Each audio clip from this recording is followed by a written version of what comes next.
This is Frank Sawyer with Hollywood Sports, and this is our Olympic men's hockey team preview. There are 12 teams competing in this year's Olympics. Let's start with Group A, where the favorite is Russia. They have either the benefit or the curse of being the host team, and so they will either respond to the vehement support they'll get in Russia, or perhaps they'll cave under that pressure. And this is a team that did finish sixth in the 2010 Olympics in Vancouver, so any missteps early could really put the pressure and anxiety on this team. They are stacked with NHL players, with players like Ovechkin and Malkin and Ilya Kovalchuk and Pavel Datsyuk. This team can score. They have a solid goaltender in Colorado's Semyon Varlamov, but how is this team on defense? Do they have the elite talent to compete with the Canadas, the United States, the Swedens of this tournament? And do they have depth on that blue line? So that'll be the interesting thing to see with Russia. The second favorite in Group A is the United States, who finished with a silver medal to Canada in 2010. This team also has a bunch of NHL talent with players like Phil Kessel, Patrick Kane, Joe Pavelski, who have combined in the NHL so far this season to achieve 87 goals. And that doesn't even include Zach Parise, who's only played 44 games this year, but who perhaps is their best offensive player. There's also very good goaltending with Jonathan Quick, Ryan Miller, and Jimmy Howard. Ryan Miller was outstanding in the 2010 Olympics, and he carried the United States to that silver medal, but he did not get the start. The first game is going to go to Jonathan Quick, and so that'll be interesting to see how that plays out between those two goalies. The United States also has solid defense with good defensive forwards led by Ryan Suter. But the question for this team is going to be, does this roster ready for the bigger ice that is played in Europe and Russia, or have they stacked their lineup with more of those grinding defensive forwards that play physical, but really can't play the same type of game as in the United States as they can in the European environment, where the ice is just bigger and there's more space for fast skaters to move up and down the ice. The third team in Group A is Slovakia. They are dangerous with NHL players like Chara and Marian Hossa and a solid goaltender in Halak, who splits time in St. Louis but is very, very good. They were fourth in the 2010 Olympics, and so this team thinks they can compete. There are no big flaws in this team, no major weaknesses, which does make them dangerous. And with players like Chara and Hossa, they can do damage. Another interesting thing about this team is they have many combination of two, three players coming from different international leagues or from various NHL teams, and that team cohesion could make them dangerous in this group. The last team in this group is Slovenia. Only one NHL player, and Anze Kopitar. They're very young, which may mean that they can keep up with the elite talent, at least physically. But do they have the talent, the experience, and the raw talent to keep up with these teams? And are they just happy to be here? Probably.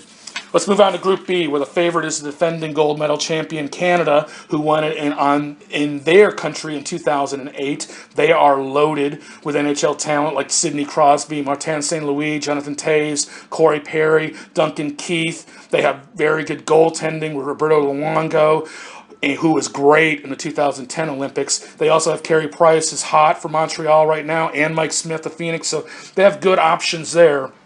Something to keep in mind with this team, though, is they have struggled overseas. They were fourth in the 98 Olympics in Nagano. They were seventh in the 2006 Olympics in Turin.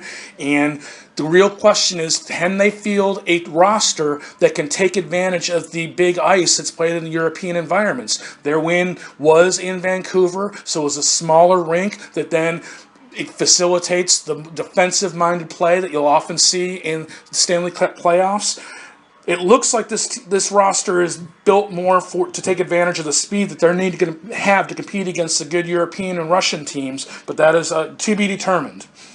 The second favorite in Group B is Finland. They start with an outstanding goalie trio of Tuukka Rask, Antti Riemi, and Kari Lehtinen, all NHLers, all very good, though Rask is going to get the nod since he's been consistently strong with the Boston Bruins all season.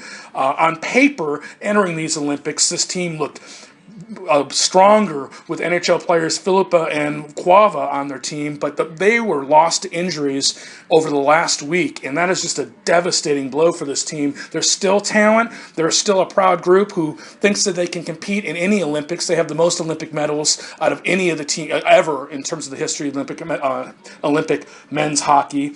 But when you lose Philippa and Quava like that, that's 40 to 45 minutes ice time per game that they have to replace. That is a tough, tough assignment.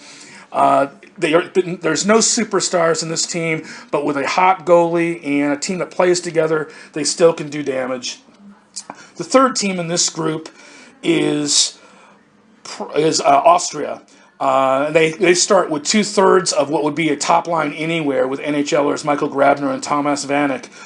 They rarely play together in international competition, so the opportunity to play now could make things interesting for this team. This is the first Olympics for Austria since 2002, but there is a real talent issue as most of their players are coming from second-tier European leagues, and they just may be overmatched on defense by the elite NHL forwards that many of these other teams possess.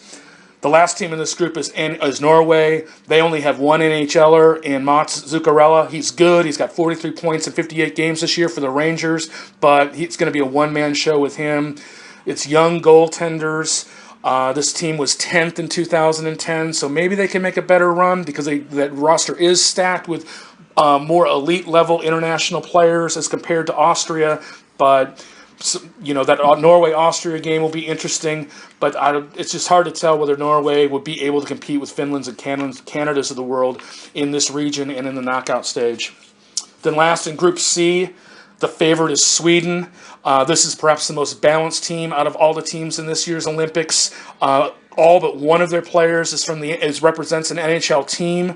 They have a hot goaltender in Henrik Lundqvist from the Rangers. They're also stacked with talent at the forwards with Nicholas Backstrom and Daniel Alfredsson and Daniel Sedin and Gabriel Landeskog. They got a good defense led by Erik Karlsson. Oh, they also have Henrik Zetterberg. Though he's not 100%. Any team with Zetterberg is dangerous. This team's got a bunch of talent. Are they too confident?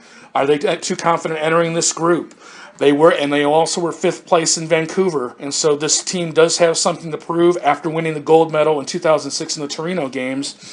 This is the second oldest team in the Olympics, so that's something to keep in mind. And this team was hurt by injuries. They're not going to have Henrik Sedin or Johan Franzen, and so this is not quite as loaded a team on paper as it is now, but they certainly have as much talent as any of the other teams and are a clear threat to win the gold medal. The second best team in this group is the Czech Republic. They have NHLers in Jaromír Jágr and Patrick Elias and Krejci, and they only have the old man, Peter Nedved, from the 90s out there still. Goaltending's a question. They're going to be using Pavelek, who has struggled with Winnipeg this year, though he has improved recently since they changed coaches. But is Pavelek on the same level as some of these other elite goaltenders? Their strength is clearly experience and leadership. 9 players come from the Vancouver Olympics, but are they too old? And they've just left. Does this team have enough offense to be able to compete with these other elite teams? There was questions about their roster choices, and they may have left too much of their offense at home. The next team in Group C is Switzerland. Those superstars on this team, they do have a couple NHL players in Damian Brunner and Roman Josi, but besides that, they're a bit thin. They have a great goaltender in Hiller from Anaheim, who is playing outstanding for the NHL's best team right now in the Anaheim Ducks. So if he gets hot, that would be interesting. This is a team that's right now kind of an international limbo where they're pretty good but not great, and they can't break through that next elite tier. Mostly filled with European players. They're always a perpetual bother. They've been in the quarterfinals the last 2 Olympics. So this is a bit of a sleeper team. If Hiller can get hot, man, anything can happen. The last team in this group is Latvia. They're a feel-good story. They qualified for the Olympics by beating Kazakhstan, France, and Great Britain to qualify for that in that round robin. But they only have one NHL player and the 20-year-old rookie, Gergensons. This team lacks talent. This is their 4th straight Olympics. They did take Czechoslovakia to overtime in Vancouver Olympics, but most of this team is from the Dinamo Riga team, the KHL team that plays out of Latvia. So perhaps that'll have cohesion for this group. But where are they going to do on offense? And their goaltender is a Tampa Bay prospect who hasn't had that much experience. So overall, this team maybe can play a spoiler a little bit, but they're really not a threat. Well, that's our review of the 12 teams in the Olympics. We're going to have a lot of action on this over the weekend and next week, and there's some really good financial opportunities for us. So get on board, and best of luck for us.